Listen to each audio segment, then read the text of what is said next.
Yes. We have with us Sri N. Ravishankar, Additional Secretary, Department of Information Technology, Ministry of Information Technology, Government of India. Sir, I welcome you, and I also request you to kindly chair the session for us. We have with us Ms. Graciela Salaiman, Instituto NUPEF, Brazil. I welcome Graciela. We have Klaus Stoll. He's Acting Executive Director, Global Knowledge Partnership Foundation. I welcome you. We have Mr. Abhishek Singh. He's Director, Department of Information Technology, Ministry of Information Technology, Government of India. I welcome Mr. Singh. We have with us Mr. Venkatesh Hariharan, Head of Public Policy and Government Relations, Google India. I welcome Mr. Venki. We have with us Mr. Sunil Abraham. He's Executive Director, the Center for Internet and Society, Bangalore, Karnataka, India. I welcome Mr. Abraham. So with due permission from our chair, I would just like to share a few slides, the thoughts that have gone into having this workshop organized here. So when we are talking about internet governance here, and as we know, many of the countries, especially Finland, they have already kind of declared or announced the internet governance to be one of the basic human rights. That's a good news for all of us. We can just learn from how they have kind of arrived at bringing the global attention on internet governance. While on the one hand we have internet governance to be considered as one of the basic human rights, we should also have to have certain thoughts pondered over the challenges that we have on access and diversity. And hence we are here to discuss the workshop objectives or the goals. So we start with the first slide that talks about the information age, the knowledge revolution driving global economy in 21st century. All of us, we know about it. And there are very many new ways of communications that have been spawning across new networks, but digital divide still remains a problem of our times.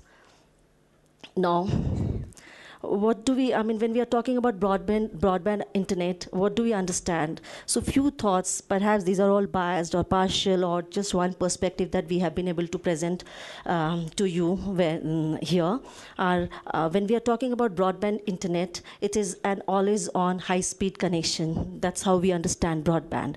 And it also allows seamless access to rich content and applications. The speed norms vary across jurisdictions, and then there are certain kind of hidden conditions there which need to be kind of brought out and which need to be discussed also. And it is also now, we have started considering this entire broadband internet revolution to be as one of the basic components of basic infrastructure when we are talking about growth and development. Certain good examples that we have which actually highlights the power of internet. The mass mobilization in Arab Spring, the Indian MEA using social media to engage with stakeholders during Libya crisis, evacuation of the Indians. I am just giving you a few examples which may be India biased, but we are here to learn more from all of you after the panelists have presented their views on the broadband internet access issues. And the Planning Commission of India, we are coming up with our 12th five-year plan in the next year, which is already going to be rolled out. So in the Planning Commission of India soliciting suggestions by using the internet. Now, there are the problems that we thought we could just identify. A few of the problems are cost of device, cost of connectivity and broad bandwidth in rural areas, language in which internet is organized. In the Indian context, it's really important for us to mention that India is one country with 11 scripts and 22 languages. So how do we go about, how does internet governance or internet address the peculiarities, the dynamic situation that we have in India, and language in which portals are created. Access of illiterates and visually challenged people is still limited. the control of internet itself also is one of the serious questions that we may talk about here in this workshop. And the root servers are also, we have seen that they are also concentrated in developed countries. While it has its own set of advantages, but what next? In the next 5 years or 10 years, how do we see it do we see root servers being kind of established in one of these developing countries, or how do we go about it? And the issues for the near-term future could be net neutrality and IPv6. This is just a projection. This is just a map for public root servers. And we come to the last slide. That is, there are a few key questions that we have managed to kind of jot down as to what model is the best way to promote an open internet, how to speed up rollout of broadband internet in rural areas, how to encourage development of apps for local needs, how to decentralize internet infrastructure and governance, how to speed up migration to IPv6, how to confront the debate over net neutrality, how best can we establish a direct relation with the access issues and incremental development parameters, the socioeconomic situations, and how internet is, do we have equal opportunities when we talk about having internet or accessing internet? These are the certain questions that we thought we could just leave you with, and I welcome all of you again, and I hand over this session to Sri Ravi Shankar. Sir, can you just lead us? Thank you. Thank you, Dr. Rajshri. You have summarized it very well for kickstarting this session. We have an expert panel here representing Brazil and the academia. We have the Global Knowledge Society, in that sense, an academia, plus I would even say a civil society. We have Mr. Sunil Abraham from civil society in India. We have Venki Hariharan from Google. So it's a global company based in India, and so he's an Indian representative of a global company. We have the Government of India's representative, my colleague, Mr. Abhishek Singh, who is driving one of the key programs. So in that sense, while it's India-centric, it's got a fairly wide base of the multi-stakeholderism that IGF represents. So I would like to start off with Ms. Graciela Salaiman of the Institute in Brazil. Welcome to you, ma'am. Thank you very much. Good morning to all. I will start apologizing because I'm going to have to make my presentation. Maybe if I am allowed, open the floor for contributions and maybe some questions, but I'll have to leave earlier because I have, as many of us here in the IGF, I have to be in two places at the same time in many moments during this event. So I apologize for leaving earlier than I would desire. I work in Brazil in an NGO based in Rio de Janeiro called Instituto NUPEF. And we've been working for many, many years in aiming to bring and to democratize the access to the internet for civil society and among the Brazilian population. This is a project that really started 22 years ago with the participation of Carlos Afonso in the constitution of the first internet service provider in Brazil for civil society.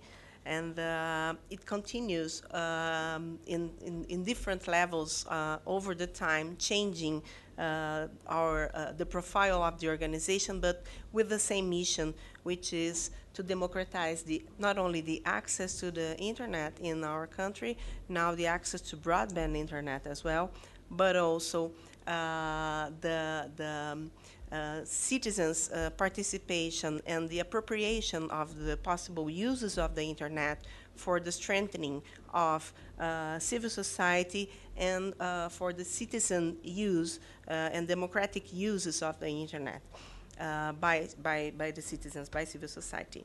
So I would like to start sharing with you some figures about the access to the internet in Brazil. I think this is important to contextualize some of the opinions that I'm going to share with you afterwards. In Brazil, we had, at the beginning of 2011, 12.8 million broadband connections in the country, with an average cost monthly cost of $93 for a monthly connection. The expenditures with broadband connection related to the percentual monthly per capita income in my country represents 4.5% of the monthly per capita income of a Brazilian citizen, which is very far, for example, from Russia, where it represents 1.68% of the expenditure, and of developed countries, where the expenditures with broadband connection represents an average of 0.5% of the monthly per capita income. So it's important to highlight, for example, that the costs of internet connection in Brazil, broadband internet connection in Brazil, is 5 times more expensive than in Japan, 2.7 times more expensive than in Russia, and 2.5 times more expensive than in Mexico, other country in Latin America. We can say that internet broadband connection in Brazil is very expensive and a very bad quality of service that we have. The average broadband access speed in Brazil is around 1.5 megabits per second. 33% of what we call broadband connections are under 256 kbytes per second. And only 1% of broadband connections in the country reaches more than 8 megabytes per second. And we can only find this average of speed in the richer areas of big cities such as Rio de Janeiro and São Paulo. There are regions, even in these big cities, in Brasilia, in Rio, and São Paulo, where you don't have access to broadband connections at all, such as in the peripheries, in the favelas, and in the poorest regions of the city. So we have huge gaps in terms of access in the country still.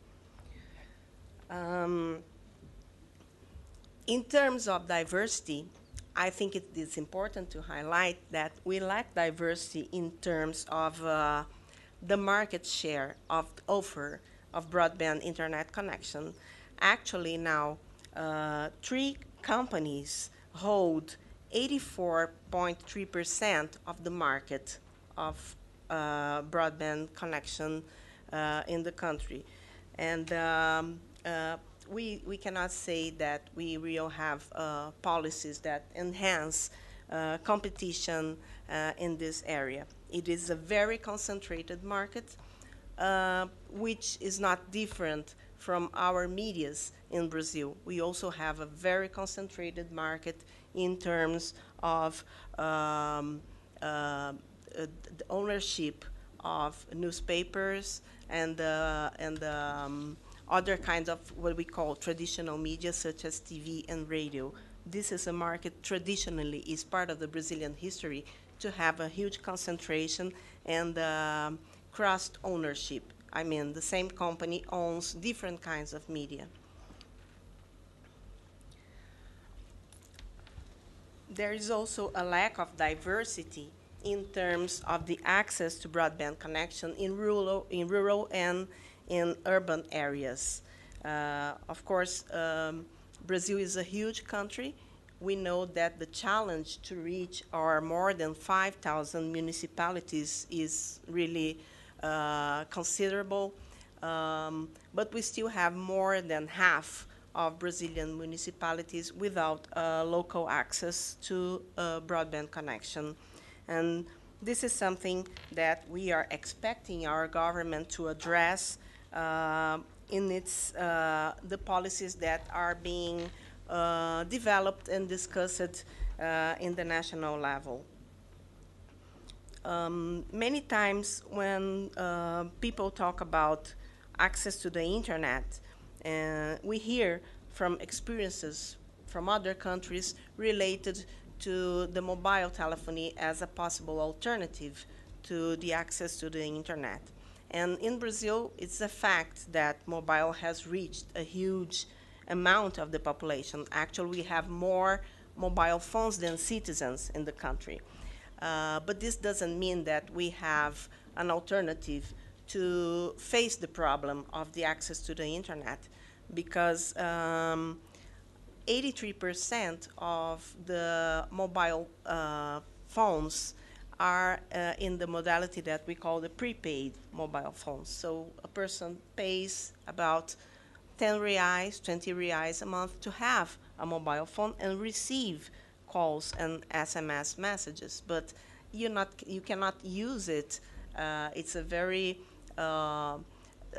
small amount of money that people have available to use it to really produce content or access content on the internet. So this is something that we are always trying to highlight, the reality in Brazil in relation to mobile telephony as an alternative to internet connection is still far from being a real and concrete possibility, or at least an acceptable possibility for what we consider that can be a really useful and effective experience of the user on the internet. Having said this and having presented to you these statistics and figures, I would like to move ahead and think or reflect about what is the meaning of the broadband access if we don't think also together with the efforts to bring access to people on the uses that this access makes possible and the experience of the people on the internet. And this is totally related to the capacity building and the access to content and to applications. In this sense, there are some perspectives on the enhancement of diversity related to the access to the internet in the country that we must take into considerations. And one of them is the perspective of gender. When we look at the numbers of internet access in the country in terms of the numbers in terms of access by men and women, if one look at the statistics today, we can even imagine that the gender gap is overcome because the numbers are very balanced. There is very little difference in terms of statistics of the access of men and women to the internet. However, we know that there are other aspects of diversity that must be considered, which are not only related to the possibility of accessing the internet, but especially related to the possibility of using it in a way that empowers the user and makes sense to the people who are accessing and to the communities who are making this use. And in this sense, we can say that we still face big gaps in terms of gender and the appropriation of ICTs in the country that must be considered. And one of these gaps is specifically in terms of the capacity building and the ability of women to not only use but also develop technology in the country.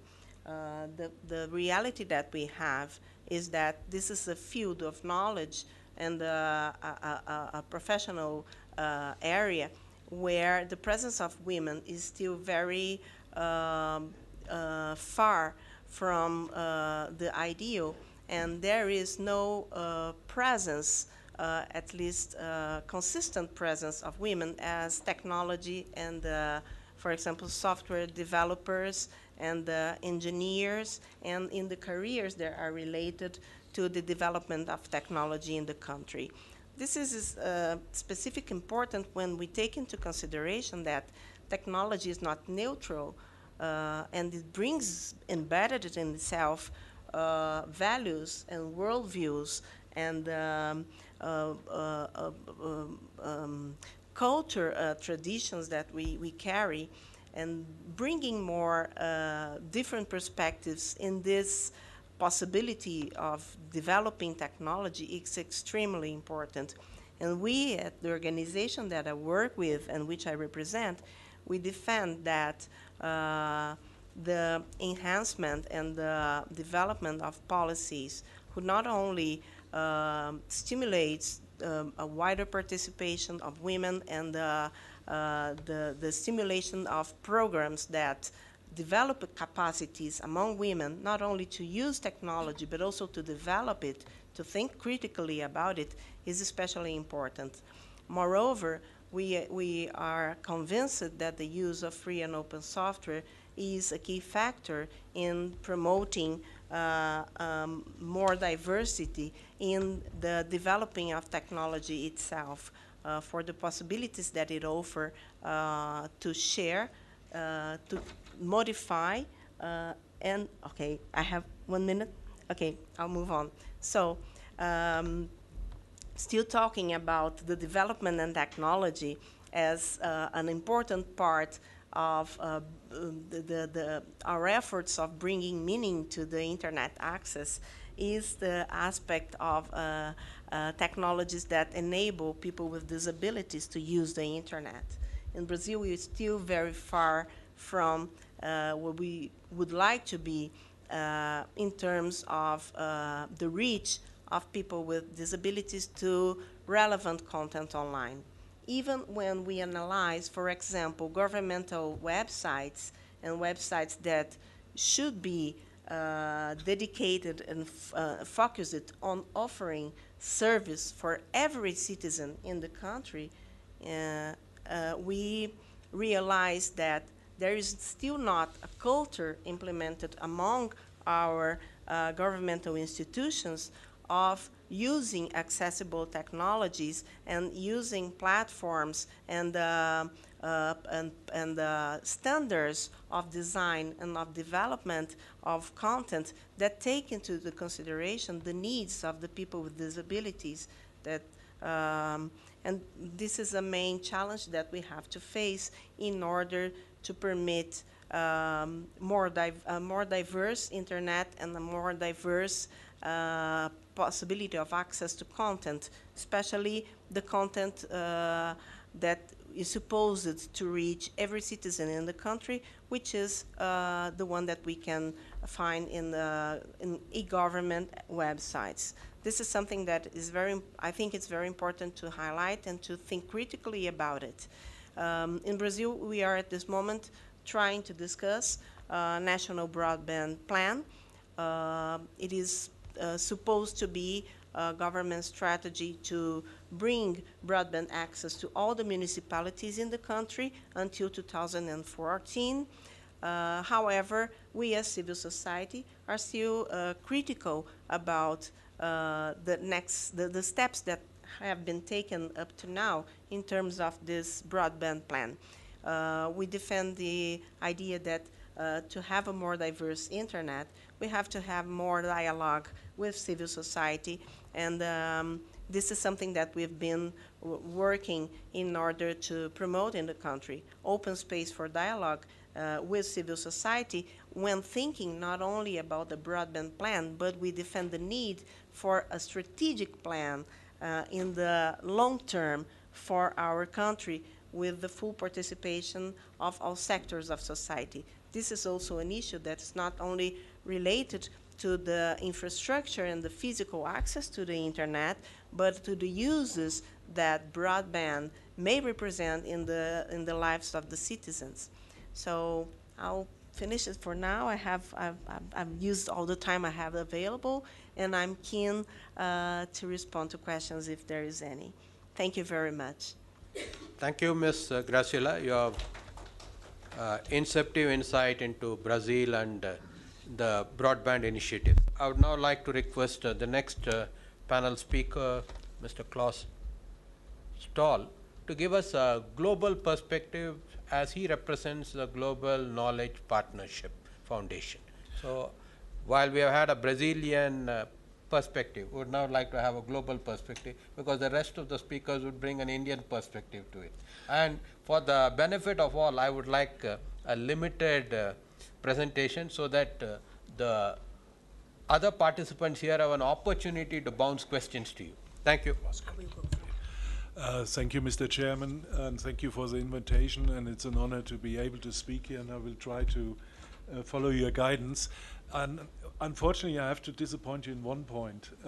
I lived and I love India, and I'm observing India all the time, so a little bit of the Indian perspective will come in. Let me talk first about these words, digital divide. And to be absolutely honest with you, I always had a problem with the word digital divide, because in my experience, and the experience from my work in Ecuador with the Fundación Chasquinet, is digital divide doesn't exist in communities which don't have the need for internet access. And there were a lot of communities in the Amazon who never wanted internet access and never needed it, because they were as they were and they were happy. And now we entered a different phase of the digital divide, and that is actually what I call the really cruel phase of the digital divide, is when everybody tasted access and everybody has access in one way or another, and you are asked to come to the table, and then suddenly you are told you only can take one bite, but you're not allowed to take the full meal. You're not allowed to satisfy your hunger, because quite simply it's all about strategic use. And if you and this is what it's all about in broadband, because the strategic uses is that what maintains the internet, what maintains development, what maintains the system, because we have to generate value in the internet, and the value will drive the development of the applications. So, for example, I understand Graciella's statistics, and they're absolutely right, and I completely support them. But I have a slightly different perspective, maybe a very crude one. But in my observation, it doesn't really matter if a broadband access costs $100, $200, or even more. But if the bandwidth and the tools and the strategic use is in place to generate the multiple $1,000, $2,000 of business out of it, it really doesn't matter what the initial cost of that broadband is. So it's all about, it's not about the connectivity. It's about the strategic use of that connectivity. And I have learned something in the recent months when I actually visited Google headquarters, because we were invited by Google, and it was really a wonderful experience. And we came with the attitude of, okay, to Google, tell us what wonderful tools you have and what we can make out of it. And the guys from Google came back and said, hey, wait a moment. Should be the other way around. We've got the Google applications. What are you going to do with these applications to use for development? What are you going to do with these things? And that is the right approach. We shouldn't go out and say, okay, you do that for me, you do that for me, you do that for me, you do that for me. How about taking the existing tools and creating alliances? And just, I think the potential of Google Maps hasn't been developed by 1%. There's so much stuff in there which could be done for development and things. We didn't even start about that. The other point I wanted to talk about is there's a really clear development visible now with broadband initiatives and broadband access. And you might know that was and are still heavily involved with the telecenter movement in Latin America, but also global. And it's really, really interesting how suddenly the telecenter initiatives become local and regional broadband initiatives. And it's, in a way, it's absolutely logical, because the telecenters brought the initial connectivity, and now they are basically the people who implement the second phase. And I really think there are ready partners and ready organizations and ready experiences and ready knowledge to go on into the next phase for that. Another observation on that front is, does it always have to be the central government? In Ecuador, for example, there exist 48 municipalities in the Amazon region and 3 in the Galapagos who just simply said, we provide that broadband. We provide the strategic use, we provide the conditions, because they knew what the payback was.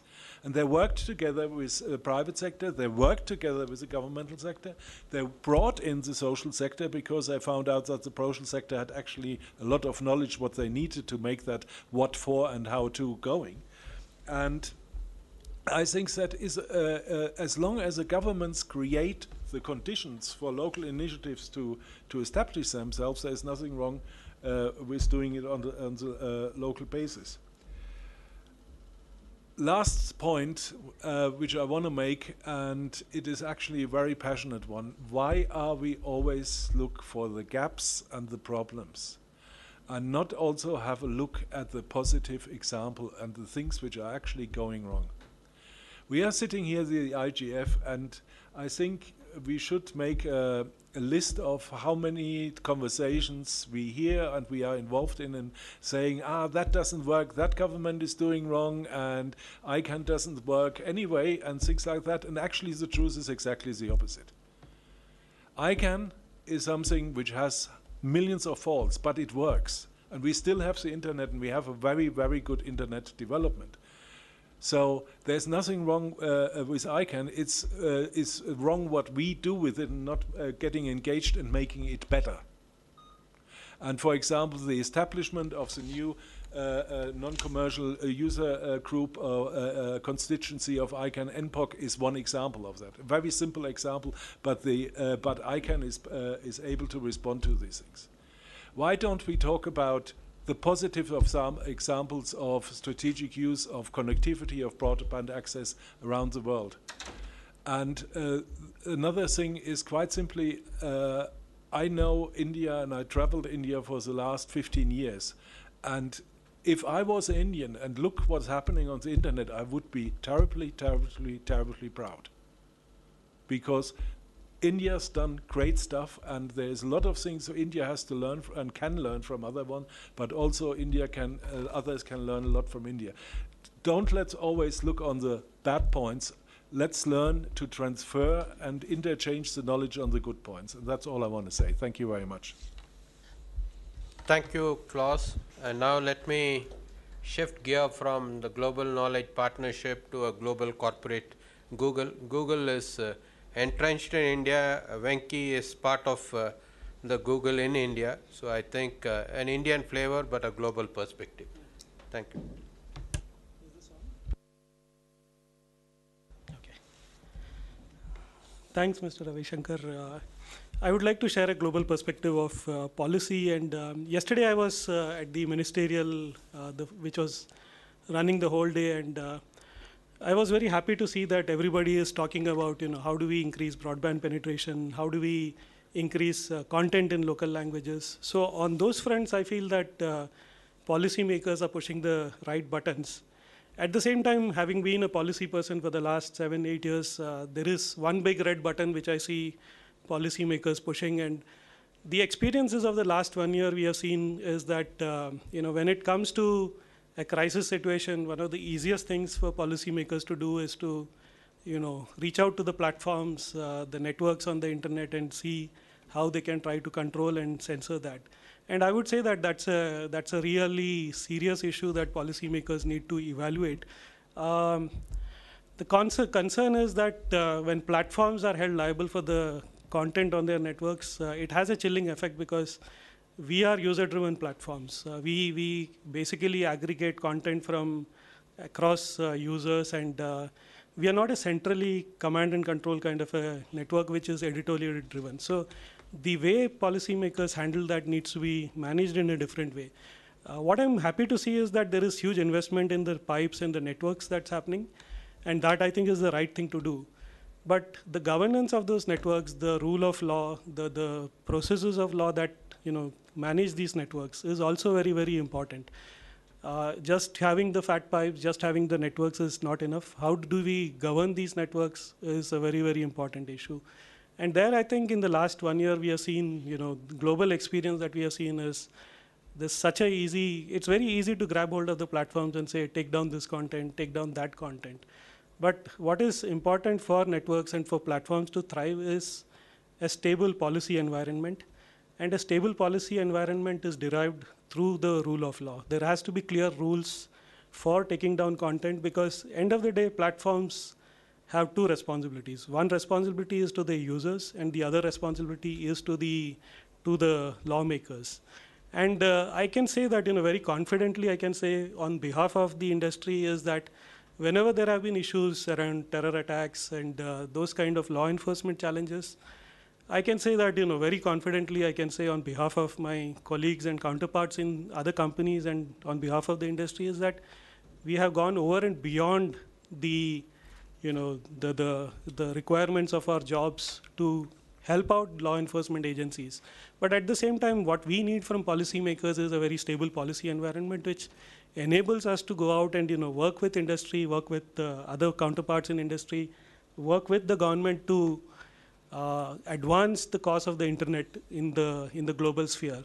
So on the advancement of content access and diversity of internet access, some of the things that we are working on are things like how do we get great educational content online. And if you look at what is driving educational content, I was speaking to people from the Khan Academy, and they mentioned something very interesting, which is that out of globally, they see that almost 20% of the traffic on khanacademy.org for the education videos comes from India.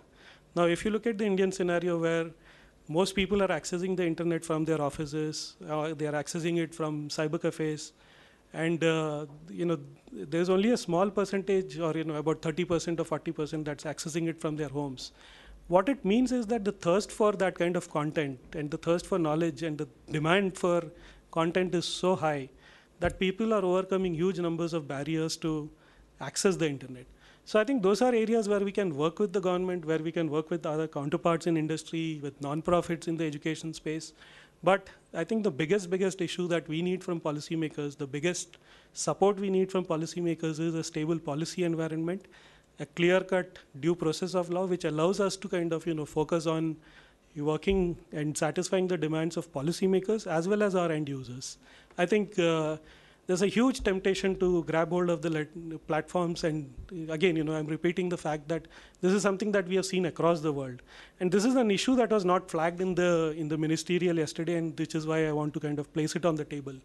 And I think when it comes to issues like local knowledge content, issues like driving broadband access, those are areas where we can work with everybody, industry, government, academia, but where we need the support of the government and the support of industry associations and others is a very clear, stable policy environment that enables us to really go out and give our best in the other areas. Thanks. Thank you, Venki.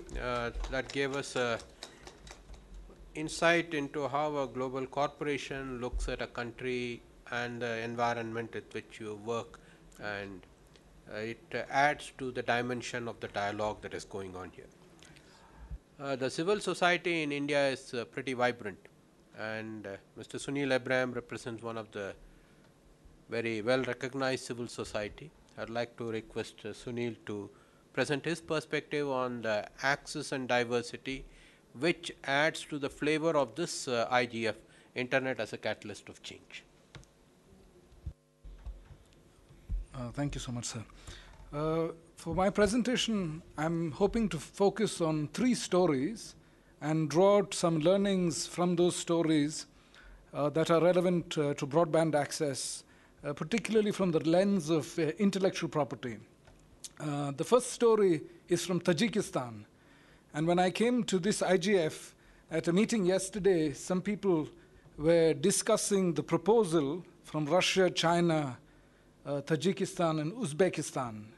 And I did not hear compliments. People were highly critical of the proposal. But if you look at the proposal rather carefully, it places sufficient emphasis on access to information. And this was my experience when I went to Tajikistan. I wanted to access movie, and in Tajikistan, Hollywood films, Bollywood films, and the local Tajik cinema is very popular. Also, Russian cinema is very popular. The ISP caches the full film on a local server at their premises. And I clicked on the link for a particular Bollywood film, and a 2.7 GB file was downloaded in something like 5 minutes. And that's my experience of the fastest broadband anywhere in the world. Even on torrent technology, this has not happened in a more faster manner either in the Netherlands or in the US. And this is what is currently available thanks to the cooperation of ISPs in Tajikistan. Now this, as most of you will realize, is illegal. But there is a way to make this phenomena a legitimate one. And the proposals being discussed across the world are things like a cultural flat rate or a copyright cess. If on your broadband bill you got an additional charge for consuming copyrighted works, then that additional charge based on data from the torrent networks and also based on data from the direct download systems supported by the ISP could be routed to the rights holders through collecting societies.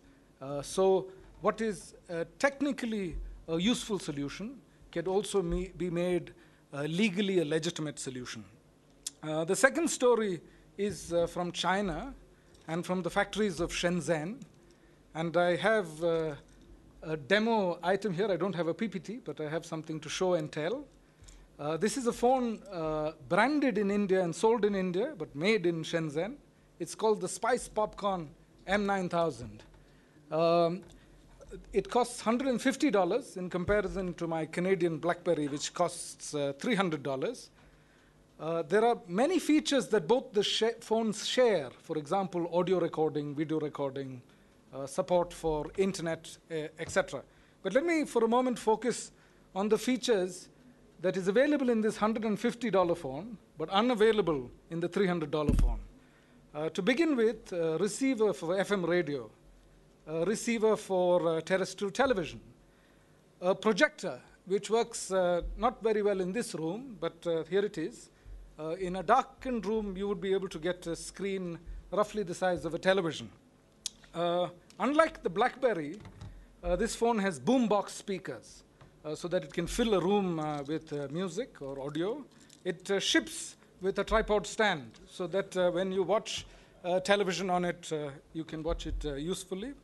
It ships with support for dual SIM cards, which is very important in countries like Africa where there are high interconnection fees. It comes with a torch and laser projector, which is useful in a classroom context.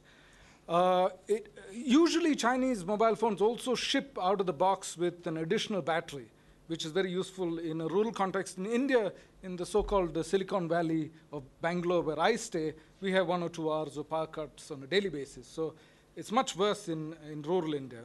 So this is an amazing device in terms of its appropriate design. Again, this device is most probably illegal in the US and European markets because of patent infringement, but is most likely legal in the Indian and Chinese markets because a lot of those patents haven't been registered at the Indian Patent Office. Does it mean that we don't want to give rights holders what is due? Perhaps rights holders are asking for too much. On a simple device like this, there are 25,000 patents. And it's very difficult for a manufacturer in Shenzhen to comply to those 25,000 patents. And that's why devices like the BlackBerry are not so speedy on the innovation. If you look at the innovation cycle at BlackBerry or Nokia, it is about 18 months from the drawing board to the finished product. In Shenzhen, you can go and they will give you a menu card of all the options that you want. You just tick on all the features that you want on your phone, and then you give them a GIF, which is the Spice logo in this case. And within 45 days, they will give you the phone that you asked for. So in terms of innovation also, it's really responsive to micro markets. 5,000 phones can be ordered in this fashion of NGOs or educational institutions in India. So what exactly should be done for this? Again, there are a variety of policy options. I will just go through them very quickly without describing them. You'll have to come and catch me to get a more proper description of what it is. The first is patent pools. And we already have that on certain layers of the phone, like GSM and CDMA, but we don't have it on other layers. And we need patent pools in all the layers to make it easier for compliance. The second is royalty caps. In India, till very recently, there was a 5% royalty cap on IP connected to electronics, and I think on almost all IP, and a variety of other mechanisms such as compulsory licenses and statutory licenses. My last story comes from India. In South India, it's a college called Mata Amritandamai College of Engineering at Coimbatore.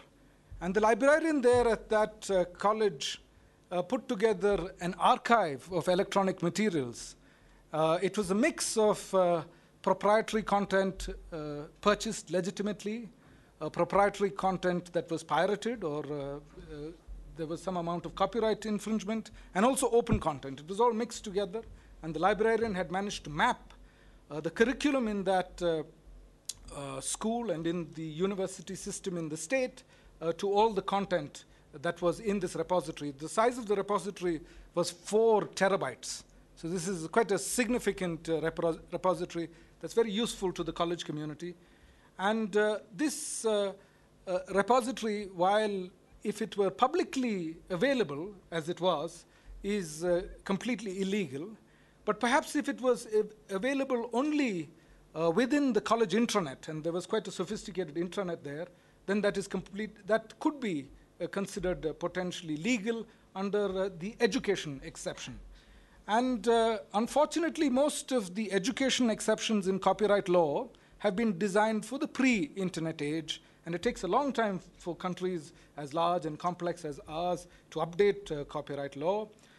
In WIPO, however, the group of African nations have come up with a useful new formulation of what this education exception would look like. And I think that is a proposal that we all need to discuss very carefully. And perhaps through these variety of strategies, Graciela mentioned one, which is free and open licenses, and she's mentioned open source software. That is just one possible strategy, but there are a variety of other policy options available to nation states when they are trying to configure appropriate and affordable broadband within their countries. Thank you so much for your time. Thank you, Sunil. That was, you have stirred a hornet's nest, if I may say so. But also along the line, you have given a inceptive insight into how your skills of marketing could be used. So that's one area, and maybe patent advocacy plus maybe several talk shows. So I think the IGF has brought you to the fore. Now, the aspect of internet as a catalyst for change and some of the issues which governments across the globe are grappling with in the region of both access and diversity is something which Abhishek Singh from the Department of Information Technology will be able to capture, as he is very closely associated with one of the pioneering programs in the Government of India. Over to you, Abhishek. Thank you, sir.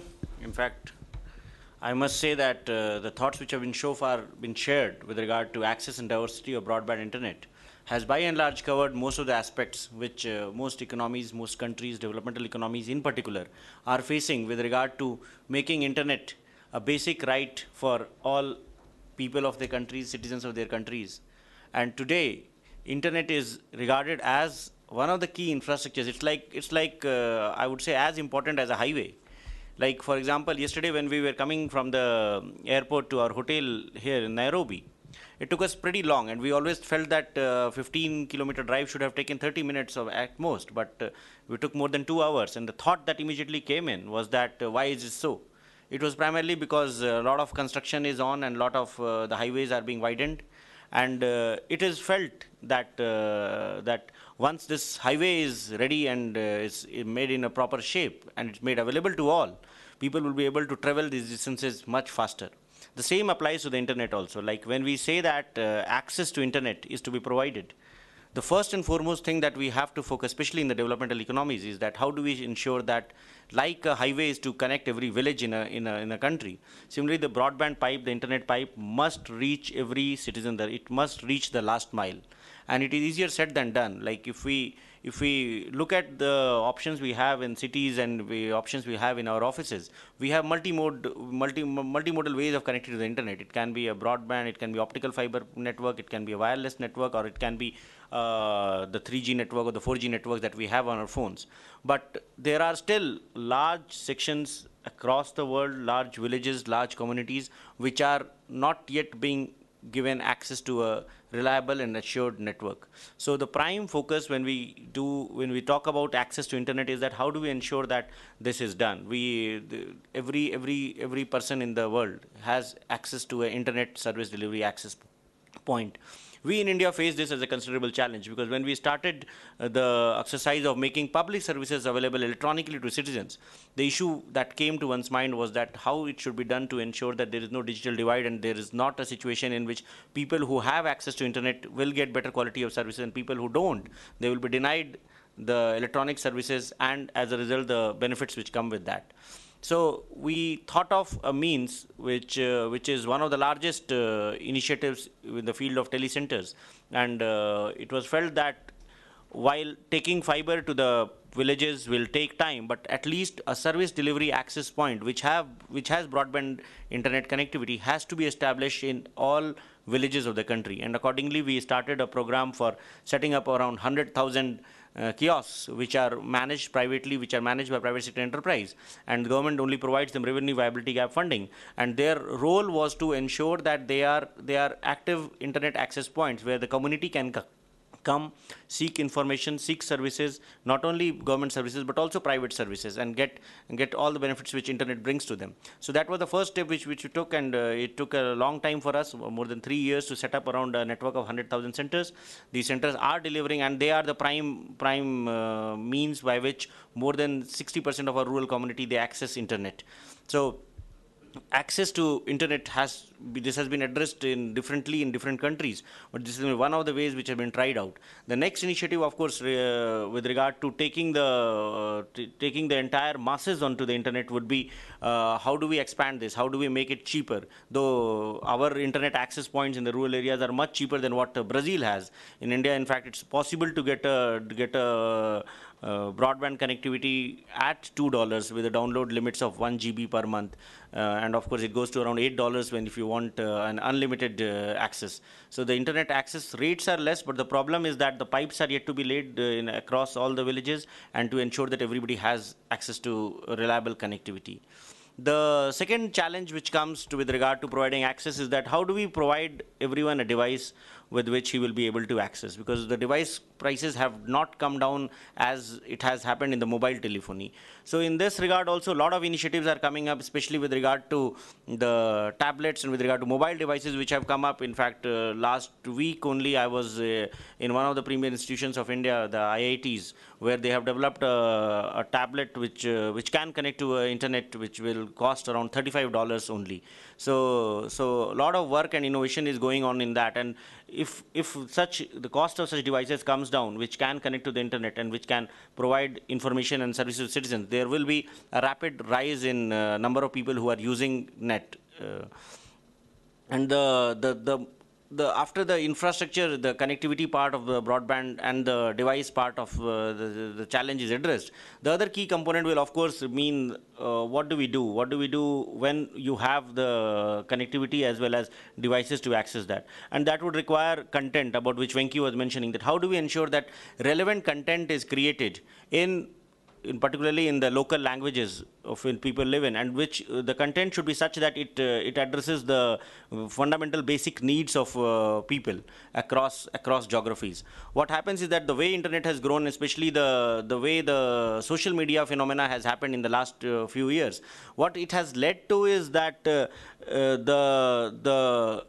if I may use the word, the elitist issues or the issues with regard to governance and with issues with regard to reforms in governance have been addressed largely by the social media networks, and it has led to revolutions across the world and is leading to more changes in the governance arena. But what we need to see is that how do we use it for addressing the other basic fundamental needs with regard to, especially with regard to education, with regard to health, with regard to skill development, and with regard to financial inclusion. Because what we have found in India is that while fundamental policy level, governance level reforms are important, it is also important to use internet for improving the quality of life for an ordinary citizen. In most parts of our country, very often the challenge that they face is that they do not have access to quality education. One, because there are lack of trained teachers which are available, and once wherever they are available also, it's very difficult to get them to actually get into the classrooms and teach to the people what the students require. So once the internet pipe is there and once the connectivity is available to each and every village, then why can't we have content like Khan Academy has already done, pioneered especially in the lessons in maths and all are so relevant. But what can we do to ensure that similar such content in all fields of education, whether it's maths, science, languages, or social sciences, is made available in the vernacular language, in the local language, and made available to the students in the rural areas, and classrooms can have access to this, and then it will actually help people come up the deficiencies that they face in the educational field. Similarly, with regard to health, what we find is that most people in the rural areas are denied access to basic health care. Even the primary hospitals, the basic hospitals in the villages and the smaller towns, they do not have access to specialists and to experts who have the best of the knowledge in the medical field. What can internet not be used for connecting all these hospitals and building up a countrywide or a global network wherein people can get the best of the health care by sitting in their villages without having to travel long distances and saving a lot of time and money, and time can be very critical, especially when we're looking at healthcare. And it has a great potential to address the requirements of preventive healthcare, especially with regard to in the field of mother and child care. So it can help prevent. It can help improve the infant mortality rates. It can ensure that basic healthcare, vaccination, immunization is given to all the people in the rural areas. The other component in which content needs to be created is with regard to skill development. Like, how do we upgrade the skills of people in the rural areas? How do we ensure that they are able to do whatever they are doing better? There might be electricians, plumbers, carpenters, masons all across the country, but how do we ensure that all of them are able to upgrade their skills, able to improve their earnings, and climb up on the economic ladder? So there also internet has a huge potential to play, and that would obviate the needs of setting up skill development institutions, and can easily be used for training people on a large scale. And the other area in which we need to, in fact, of course, it's a challenge in India, but I am sure other countries in the Asia and Africa are also facing such challenges, will be with regard to how do we ensure financial services, banking services available to the rural poor. In India, more than 60% of our population do not have access to banking facilities, and that means a lot to them, because not only is that they are not able to access financial services, it also means that they don't get access to institutional credit, which affects the way they move up, which affects their entrepreneurial skills, which affects how do they create new businesses, and how do they create income for themselves, for their community, for the nation. So with the coming of internet, and especially the network of 100,000 kiosks that we are setting up, what we have done is that we have tied up with banks in which these centers, they work as a franchisees of these banks, and then they are able to provide financial services, banking services to the people who come there. So without the banks having to expand their network, we certainly have a network of bank branches in the form of these kiosks, which are offering all financial products, banking services to the rural poor, and that is already resulting in a change in the mindset, which and helping improve incomes in the rural areas. So the short point that I am trying to make is that while basic fundamental issues with regard to internet governance are important, at the same time what we need at this forum and at similar forums that we have is to create a framework in which such initiatives which are being developed worldwide are shared across and are made available to ensure that internet becomes more inclusive, internet becomes more relevant, and internet is able to drive the social change for which it has the potential. And this would require coming together of minds, coming together of initiatives which have been done. We are already aware of the M-Pesa initiative of Kenya, and there must be similar initiative across the world. So the IGF forum, such forums should provide a mechanism for sharing of such best practices, for sharing of knowledge, for sharing of information, and to ensure that together as a world we benefit from the internet and we take it forward in the right direction. Thank you. Thank you, Abhishek, for giving some perspectives on what's happening in the Indian context. Now I'd like to open the floor for questions or any interventions or adding flavor by way of experience of other countries. We do have some time, and I would like to invite people. Yes, sir. Would I request you to indicate your name and the organization you represent, and the question you are directing to which particular panel speaker, so that they can intervene. Only Ms. Graciela has gone on to some other event, so I hope we will be able to pick it up. My name is Chris Morris. I'm from the Internet Society, and thank you very much for the talks. And I think it's important we give a perspective from Africa as a reflection of this global situation of access and diversity. The first speaker, Gracia, she mentioned disposable income. I think she said 4.6% of average disposable income spent on ICTs. Extensive research in Africa shows that figure is 40.1%. We talk about an ICT basket of goods. It's actually 41%. And obviously for rural people, the proportion is so much higher. The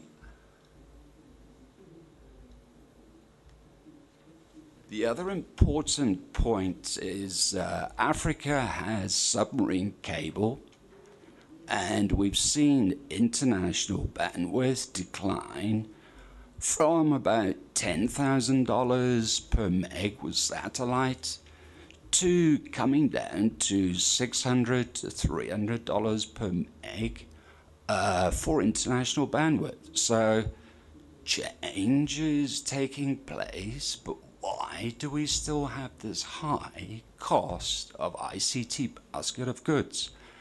And it's all to do with terrestrial backbone networks and the monopolies over these terrestrial backbone networks. And for example, in Europe and the US, one can purchase an E1 for around about $5 to $10 a month, whereas in South Africa or in Africa in general, we're paying between $300 to $400 per month. So structurally, we have major issues in terms of costs, which is why internet penetration in Africa remains at 4 to 5% on average throughout the continent. Then we talk about mobile penetration and some figures for South Africa. We have 5.5 million mobile subscribers, which is fantastic, but compare that to fixed line subscribers, less than 500,000. So you can see there are tremendous distortions in our market. And if one looks at the mobile market, we can see competition is really the driving force between lowering cost of mobile, whereas in the fixed internet market with backbones, we still have government monopolies and artificially inflated prices. The last issue I wanted to mention, particularly for Africa, which none of the speakers really mentioned, is the issue of power. And without power, we don't have ICTs. Thank you. Thank you, sir. You did give us a flavor into Africa. I'm sure that as participants here, we ourselves have been quite upbeat about the M-Pesa, which is in operation in Kenya and large parts of Africa. We always like to learn from one another, and such forums definitely offered the opportunity of exchange of views, experience, and information. I would like to request, yes, sir.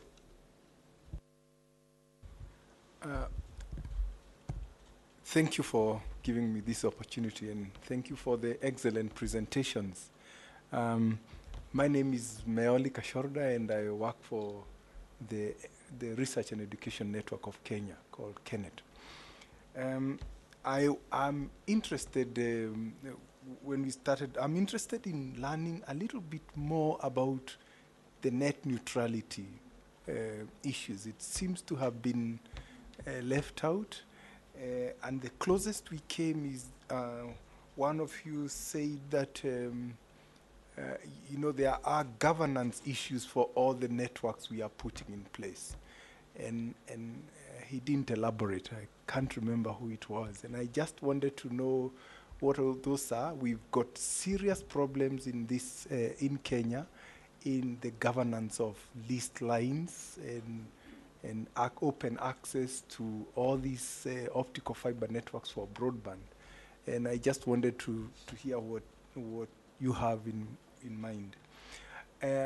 I was really curious about the statement that there is no digital divide.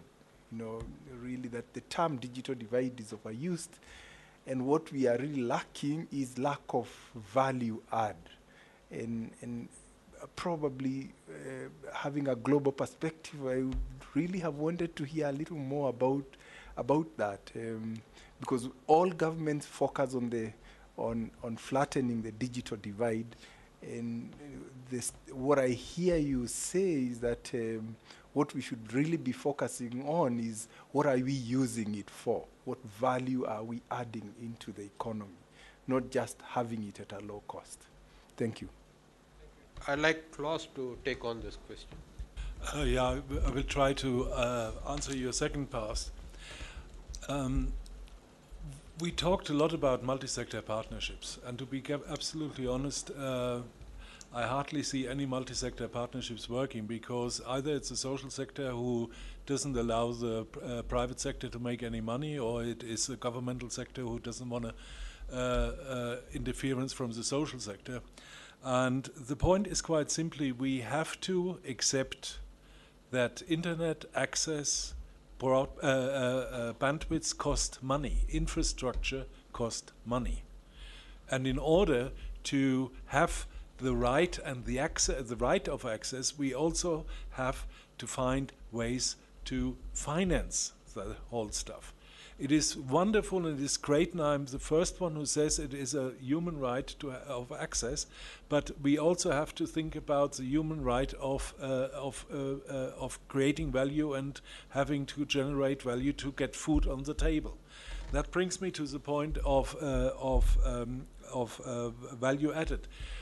The point is, I find it very, very, very frustrating if you have access and you use it for things which actually not put food on the table. Give you an example from Latin America.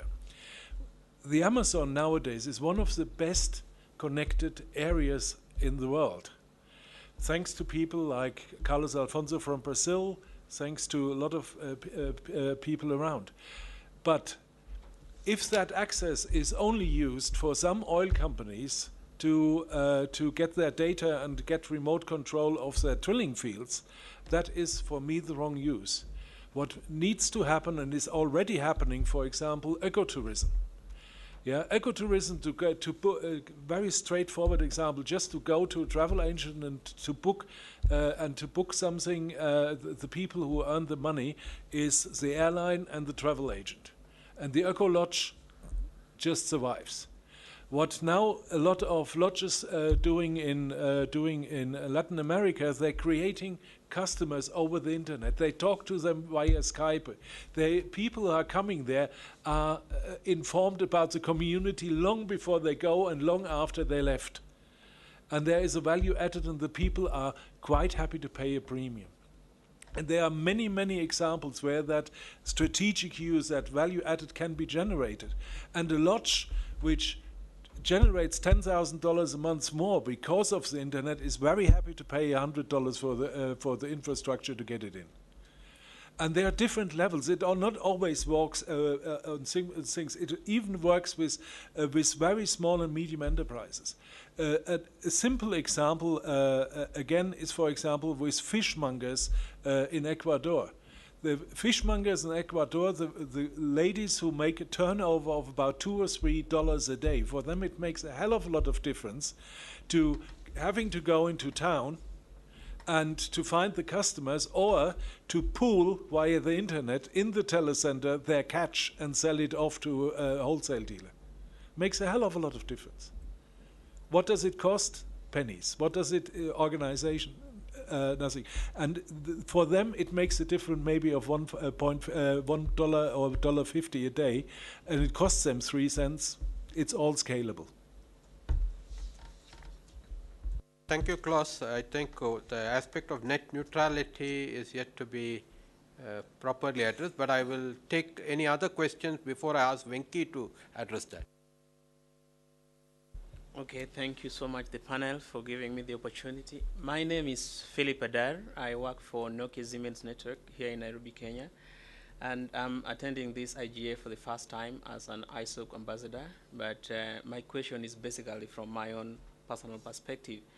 Of course, I've had a lot of contributions from the panelists, which is very good and very innovative. And my question would definitely have gone to the first speaker, who is Graciela, even though she's left, but I'm sure maybe someone among the panelists or anyone in the room can help us enlighten some of the questions that I have in mind. Now, in talking about broadband internet access, mostly in developing countries like in sub-Saharan Africa, this is offered primarily through GSM communication network or cellular communication networks. But looking at the service providers, what we see on the ground is that communication is normally provided through to areas where there is perceived to be mobile users who have got money to spend. What I mean is that mobile communication is actually concentrated so much on the town centers and areas where there is huge populations. This means that at the end of the day, there are some pockets of populations or areas within the societies which do not have access, be it mobile or broadband. Now, does this mean that broadband will still have to follow through mobile communication infrastructure as such, or in a policy framework? What can the governments do to make sure that at least there is some kind of a deal link between providing mobile infrastructure access and providing cellular communication services for phone calls? Now, the next question would actually just go hand in hand with that. Over the years, mobile communication has actually continued to mature, and we realize that there is a lot of in development that has taken place, and the quality that the end users experience is actually acceptable. But this is not the case with mostly broadband networks. Broadband networks still experience very poor quality of services, but there is very little emphasis from the telecommunication regulators and the government to actually emphasize on the need for quality. People are actually having to do with what they have instead of having nothing. Is there something that we can develop probably from the frameworks of policy in governments and civil societies and other stakeholders within the industry to make sure that quality of broadband access is actually also given a preference? Thank you. Thank you. Is there any other questions? I would like to take all the questions before I request the panelists to respond. Yes, sir. Good afternoon. My name is Mushiri Nyaga from Semacraft Consulting Partners. I'm based here in Nairobi. My question is probably to Abhishek. From the experience in India, how have you dealt with the e-governance aspect of the telecenters? Because one of the things I see a lot is the assumption that these telecenters will be used to provide faster, easier access to government services to rural communities. But what I've observed in Kenya is the cost of that service when they do walk into the digital village or telecenter is prohibitively high. And like Mr. Stoll mentioned, the infrastructure has a cost. There's a financing issue that weighs it down.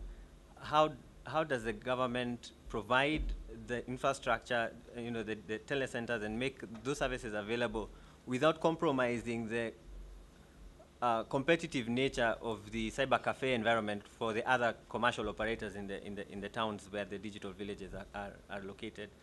And is there a sustainable way for, from your experience, is there a sustainable way for private sector players to partner with the public sector to put those kind of facilities in place but remain commercially viable in the long term?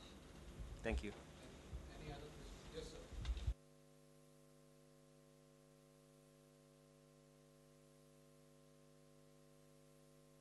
sir. My name is David Simbiri. I work for a company called LixNet Technologies that develops software. My question is very straightforward. The Gracia who left mentioned something about disabilities, and is there a place where if you're a developer for software, you would be able to get standards that tell you how you should develop your software, whether it's web-based and are there standards that somebody can use to adhere to this, and where would somebody find those standards? Thank you. Hello, I'm Rajendra Podil from Nepal, and I'm representing here as an ISOC ambassador. Infrastructure is the major part that everyone knows to improve the access in rural areas. And the competition between the mobile service provider, there is most of the private business companies, they don't want to go in a low density populated area.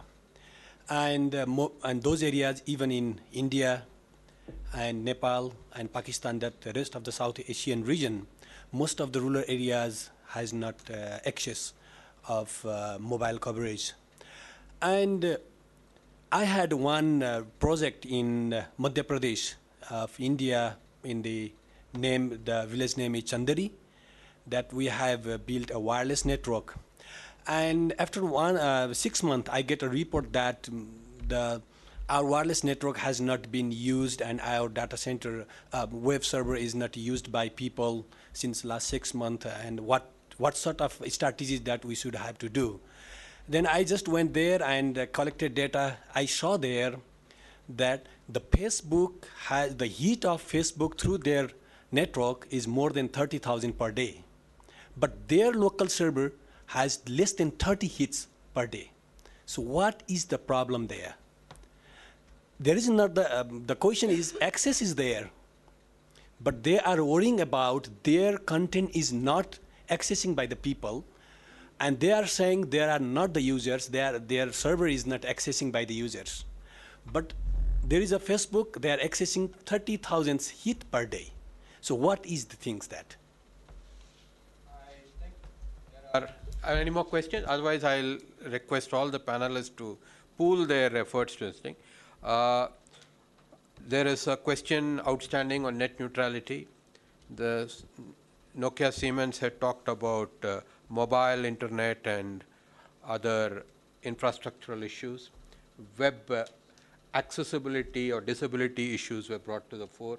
E-governance issues were brought to the fore. And the last intervention related to the Facebook versus other aspects of it. I would now like to divide it into three components. Venki, I would like you to focus on the net neutrality and some of the aspects which were raised. And then Klaus, I would like you to respond to some of the things because I could see the excitement in you to this thing. And Abhishek, a question was directed to you specific to e-governance and some of the issues which is at the grassroots level because it touches upon your telecenter or kiosk which has not been as popular as the Facebook. So all of them has to. Over to you, Venki. So I'll duck the net neutrality question because that's not an issue which I have worked on, and thankfully in India, thanks to the policymakers in India, that's not really been a burning issue. And but the governance issue that you mentioned is something that I do want to touch upon because if you look at what's been happening, it's a very subtle issue of how do you manage the content on the networks and how do you regulate that. And you have requests from authorities to take down content, you have requests from people to take down content, and at the same time you need to kind of try and follow the due process of law.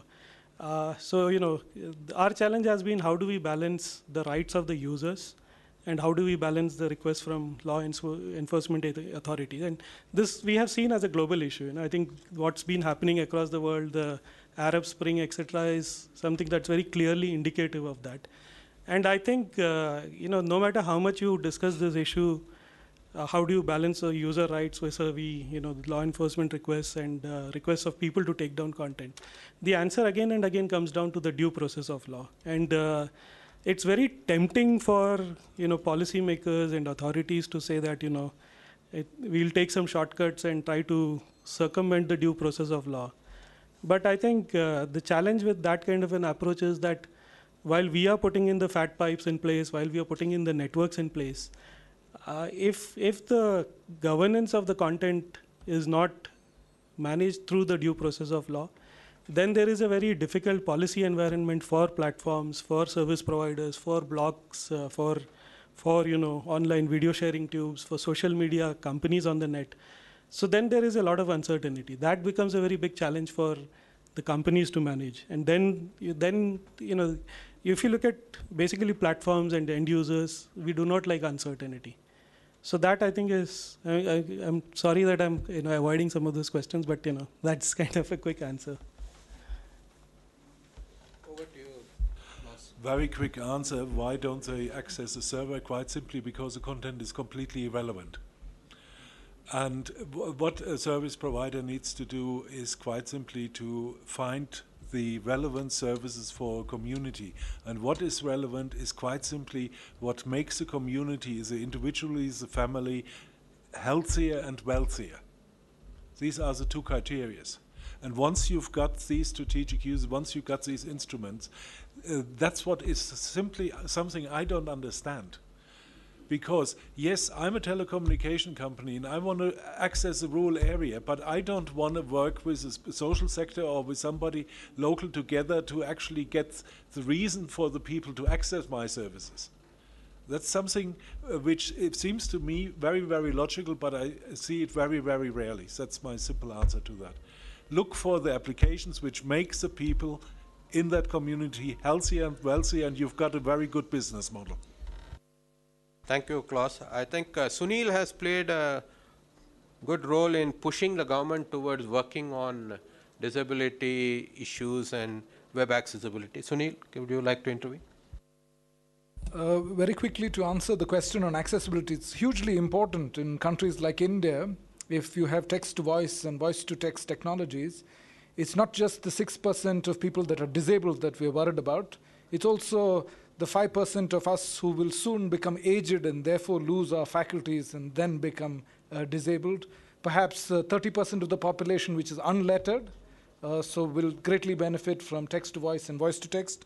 So the places you should go to are W3C for the Web Content Accessibility Guideline. That's the most important guideline on building accessible web applications. And fortunately, the Indian government has recently published a web electronic accessibility policy, and I hope other governments will also do that. The Center for Internet and Society, where I work, has produced an e-accessibility policy handbook, and I will put that link out on the Twitter feed, and you can download it from there. And I'll also put out a link to a large community that we have helped incubate called Inclusive Planet, 6,000 visually impaired persons from across the globe. So once you build an application, you can then ask the community to help you test the application. On network neutrality, I'll answer the question very simply. I think what we are seeing in developed economies is the emergence of a technical definition of what constitutes network neutrality. And perhaps it works in those economies because of high broadband penetration, etc. It is easier for them to come up with a technical definition of network neutrality.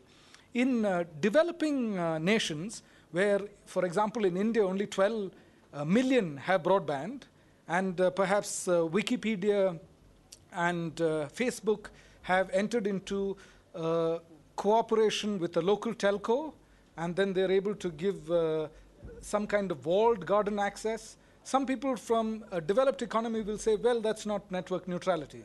I think in India and in other developing countries, we need to focus on a consumer-centric and perhaps a competition law-centric definition of network neutrality.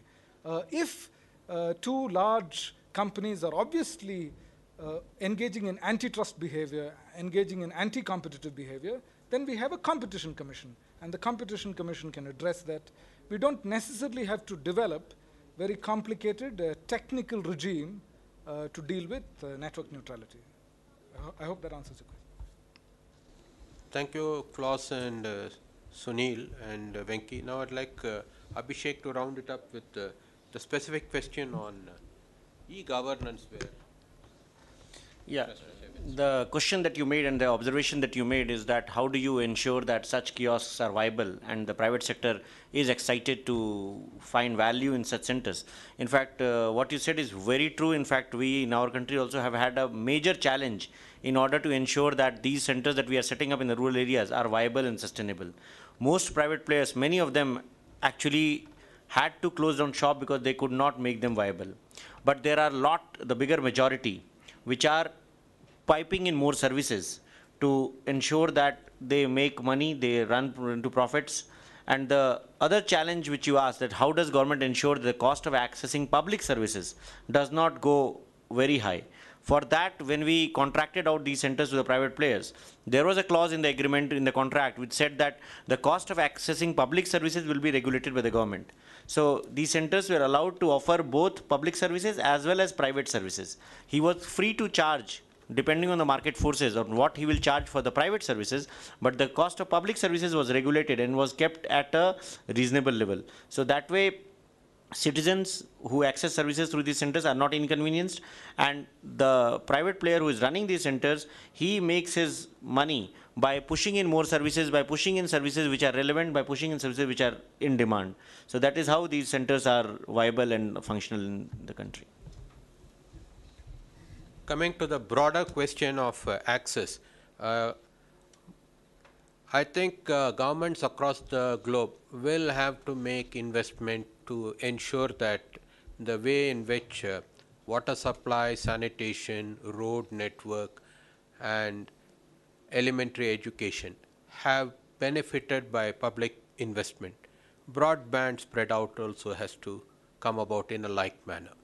Whether it is an optical fiber network to the villages or to smaller towns, or your mobile broadband through the spectrum management, 3G and the like, I think these call for a high degree of government intervention.